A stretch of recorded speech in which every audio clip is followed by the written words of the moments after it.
Update. My dad disowned my sister and he is dying. How do I convince her to let him go? Original post. Backstory.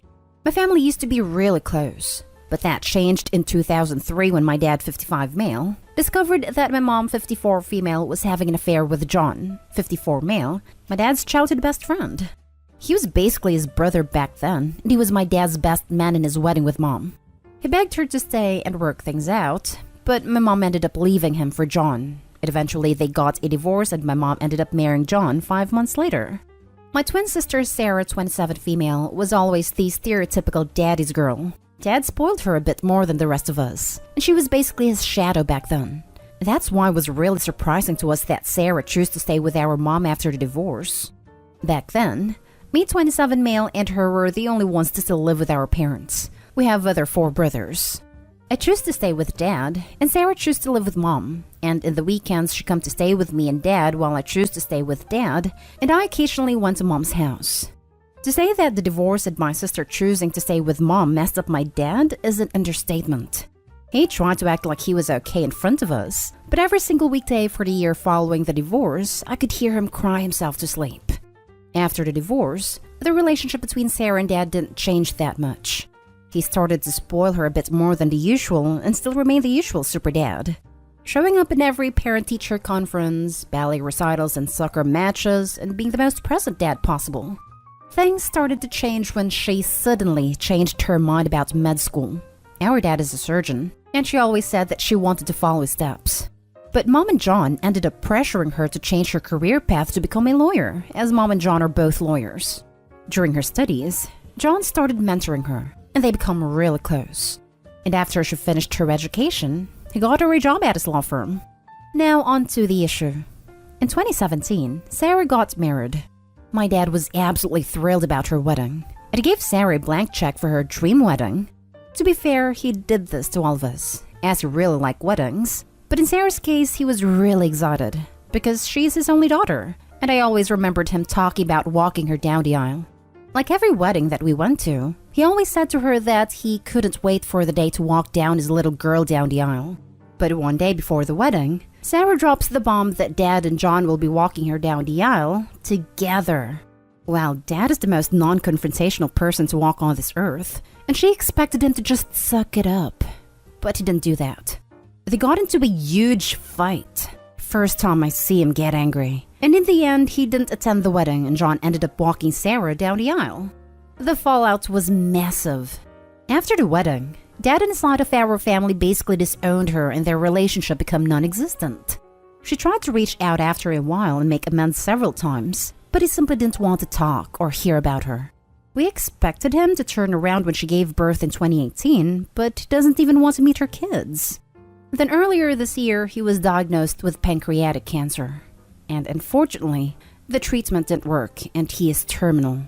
Even with that, he still doesn't want to see her again and she doesn't understand that. I'm very close to my dad, and these last few weeks are really difficult for me. How do I convince her to let him go? Now for the top advice before reading the update. There really isn't anything you can do. There is no way to make this less awkward or horrible for her. She made her choices years ago. Now she has to live and die with the consequences. I know you would like to make it easier, but I would just step back from this. The only statement should be, I'm sorry, Dad still doesn't want to see you. And spend all your energy on your dad, not on a dead relationship. I would say that by her choosing the man who took his wife and life away to walk her down the aisle, that she was the one who chose to disown her father. She needs to live with the consequences. Absolutely. To wait a day before the wedding to drop that bomb? She knew it wasn't going to go over well. Terrible situation all around. Are people glossing over the fact that the daughter took her dad's money for a dream wedding, and after it was spent, then she tells him, oh, by the way, that dream of you walking me down the aisle? You need to share that dream with the guy that stole your wife and split up your family. That was an absolute scumbag move. It's what I was thinking. The dad was a walking bank account to her, and she never considered all the efforts he did for her. Yes, it's okay to change plans and decide different careers, but he spoiled her, loved her unconditionally, followed her with admiration and care, and she brings a blow like this upon the father who lost everything. She took him for granted. Daddy, thanks for paying for my dream wedding. I need to tell you one thing. I want you to walk me down the aisle with the guy that screwed mommy behind your back and then stole her away. Do you remember him? Your former best friend turned most hated enemy? Yeah, I want to give that man equal honor as father of the bride. I don't understand why you're upset, Daddy. All of this. Any idiot would know that this would cause a problem. And she had to be a cruel, spineless person to spring this on her dad on the day of the wedding rehearsal. And now for the update. A week after I posted the original post, my dad started getting worse. His health started declining really fast, and we lost him exactly 1 month ago. It wasn't pretty. I never thought it would be, but I never thought it would be that heartbreaking. He was in a lot of pain. He's been through so much in these last months. As heartbreaking as it was to us, he deserved to rest. He was tired. In the end, he was lucid enough to say his goodbyes to me and my older brothers. Hearing him saying what he said to me was one of the most painful and beautiful moments of my life. His words to me meant a lot. I won't say exactly what he said because I believe it's just too personal. He said goodbye to my daughters, 11 months old and 2 years old. It was just like when I was a kid. He gave them a kiss on the forehead, told them to be good girls, and said that he loved them. It was something I won't ever forget, and it hurts like hell that they are so young to understand what happened. They still ask about Grandpa, and every time I try to explain to them that he isn't coming back, they don't seem to understand that. And how can I blame them? I'm only 27 years old. I honestly don't get it. I was supposed to get a lot more years with my dad. It doesn't seem fair at all. But the worst part was my twin sister, Sarah. Dad died without speaking to her. I tried to talk to him about her, but he wasn't interested in speaking with her. She started getting more desperate, and suddenly he died. It was expected, but she was in denial. His funeral was beautiful. A lot of people shared their stories about him. It was nice. Sarah saw Dad for the first time since the night before her wedding, and she didn't recognize him. He was very skinny. Dad was always a bit overweight, the famous dad bod, but he had lost a lot of weight from cancer. She cried a lot during the whole funeral. Mom and John tried to show up at the ceremony, and my uncles were forced to kick them out of the funeral. Good freaking riddance. Dad's will went as expected as it could.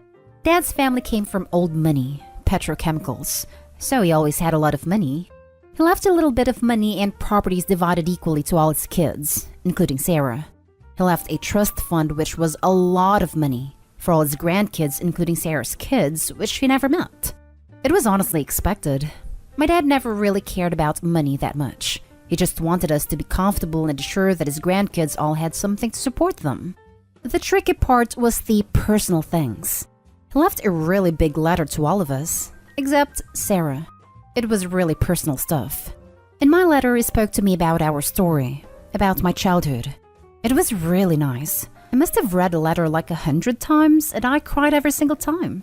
One of Dad's favorite hobbies was photography. He was quite an enthusiast, and the subject of his photos was pretty much our family, when he and Mom were together. Later, it turned out to be just me and my siblings. As a result of this, we had a lot of pictures from us growing up. He gave each of us a photo album, and behind each photo, he wrote something, where it was taken in a few words. I was honestly very surprised with this. He must have done this long before he died. It was a very thoughtful goodbye gift, something that was very typical of Dad. Sarah didn't get any letter, and her album didn't have anything wrote behind her photos, and when she found out about this, she had a mental breakdown. The regret was eating her alive. Still is. She was admitted to a hospital and spent an entire week there. She's doing a bit better now, getting a little better every day. Her husband and I are really confident in her recovery. She's sleeping and eating almost normally now. She still starts to cry randomly multiple times on a daily basis, but it's getting better. At least that's what I'm telling to myself. Which brings us to last week. My wife and I discovered that we are expecting again. It wasn't planned or anything like that. My wife switched birth controls last month, and she spends a week without taking the pill. It's still very early in her pregnancy, so we haven't told anyone yet. The thing is that I'm really angry. I'm angry that my future kid is not going to be able to meet Dad. I'm freaking pissed, honestly. It doesn't seem fair at all. I'm angry and I'm scared. My dad was supposed to guide me in the whole parenthood process. He was teaching me a lot with my daughters. Now I'm scared of doing this without him. I'm scared of not being a good father like he was to me, because my kids deserve that. This is it, folks. This whole situation could be a lot better. I play the what-if scenario in my head every day. Unfortunately, it doesn't change anything. This is honestly a bitter ending. Doesn't seem fair at all, but that's the thing about life. It's actually never fair. I want to thank everyone who gave me advice and to everyone who reached out and offered their support in the chat. I was very lonely at the time. Still am. It meant a lot to me. Thank you, Reddit. This whole situation is sad. It really is. Listen, bud, let me tell you something. Your amazing dad did his job, and he gave you whatever he could pass on to you. Best thing you can do is live according to the good things he taught you. Grab a book and start journaling all your best memories. Talk to your family members. Write down what they remember too. This is the time to do it while memories are fresh. Losing him is sad, but find happiness in also realizing that whatever hardships he had in life are also over. Now you need to do your best to be as great a father as he was, so your children can benefit from him through the hands of the son who raised with his own 2 hands. I wish you the best in your journey forward. Jeez. John must have really done a number on your sister to make her think that having her bi-dad walking her down the aisle with a man that betrayed him and destroyed his family was going to be a reasonable thing to ask. Lots of women have their stepdads and their bi-dads walk them down the aisle together, but not when there was cheating involved. Did she know about the cheating? It just seems like a completely tone-deaf request. Dad probably felt used by daughter. Like one more time he was satisfied because of John. On a wedding that he paid for. He must have been so heartbroken and pissed. How cold-hearted was she, man? I cannot imagine the pain he went through. Wow. The sheer arrogance it took for your mom and stepdad to show up at your dad's funeral is hard to fathom. What did they think was going to happen? Oh, hey everyone. Everybody knows we betrayed and caused more pain to this man than even his cancer. But hey, we wanted to be here and give our condolences to our former husband and best friend. I'm sorry your twin sister didn't get to make amends with your dad, but what was she thinking when she wanted the man who caused the destruction of her parents' marriage to walk her down the aisle with her dad? Choices have consequences, and she's dealing with them now. What is your sister's relationship like with you and your brothers? Or the rest of the family? We are all very close. I am particularly close with her because, well, we are twins. Share the woman stuff, but our older brothers love her and she loves them as well. She was always a bit spoiled by them, the privilege of being the only girl in the family. Now, for the last story, my entire family disowned me because I cheated on my girlfriend. Now my sister wants to reconcile on her wedding day, but I declined because they are dead to me. Basically what the title says. I cheated on my girlfriend. I did not cheat on her. She wanted to open up the relationship, but I found out later that she just wanted to sleep with a certain someone. When she found out that I had also started sleeping with someone else, well, she didn't take it very well and told me to stop seeing her. I declined, saying that I hadn't broken any of the rules we agreed upon, and she just went nuclear on me and told my family that I had cheated on her. To say that they didn't take it well would be an understatement. They basically disowned me. My dad had been cheated on twice before he met my mom, and my mom's ex-husband left her and their kid, my half-sister, for a woman half his age. And in addition, my younger sister met one of those stereotypical jocks that treated her like crap and constantly cheated on her. So yeah, my entire family, parent, sister, and half-sister just loathed cheaters. My ex, whom my entire family loved like one of their own, told them that I was cheating on her. It also told them the type of acts we were having, and they just disowned me. I tried talking with them for 3 to 4 months to have them hear out my side of the story, but they refused to even see me, much less talk with me.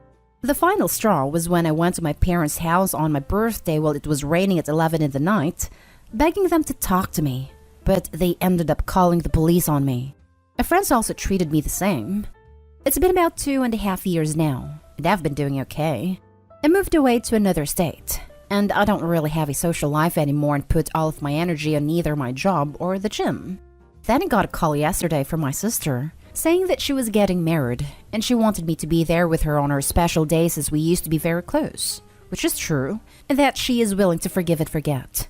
I asked her to expand on that, and she told me that she is willing to forgive me for cheating on someone, and isn't willing to forget that I was a horrible human being for doing so. I told her that I am not available, and have a good day, never to contact me again, and hung up without explaining. My phone is now blasted with messages and calls which I have not bothered listening to. Now, should I actually be trying to reconcile with them because they are my family? Because I really don't want to. They dropped me without ever listening to me and just shunned me for something that I didn't even do. Also, one more thing I wanted to ask you guys. Is this something I should get therapy for? I don't know much about therapy. The only person I have told my story to is my secretary, and she advised me to get some. Now for the advice. You should do what feels best for you. You are in no way obligated to reconnect with your family. In my opinion, your family betrayed you when they left you without even hearing your side of the story. Therapy might be an option. Your words about no more social life and opening up only to your secretary make me suspect that you are deeply wounded and may need healing through outside help. It did hurt, and still does to this day, but the way my father described therapy, that it was only for people who had gone through severe mistreatment only. I was supposed to just get over everything else. Is this something I should get therapy for? I think so. It sounds like there's something deeply wrong about your family from the get-go. Especially this part. I asked her to expand on that, and she told me that she is willing to forgive me for cheating on someone, and isn't willing to forget that I was a horrible human being for doing so. I have a lot of trouble understanding just why she still seems to be adamantly believing your ex. Were you always the black sheep in the family? I wasn't the black sheep. I was just a boy. Like, I was never supposed to have any feelings. I was never supposed to cry. That sort of thing. What is your understanding as to why your entire family seems adamant in not considering your point of view at all? The way I understand it, in this situation I was introduced to them as a cheater by a girl that they love as much as their own daughters. I was guilty from the get-go, and they never considered my ex to be lying. They just considered her to be a victim here, I suppose. They demanded I apologize to her, and when I wouldn't and just asked to talk to them, they thought I was lying. They never considered me to be the victim here. This is the way I understand it. I don't know for sure because I haven't really talked to them since.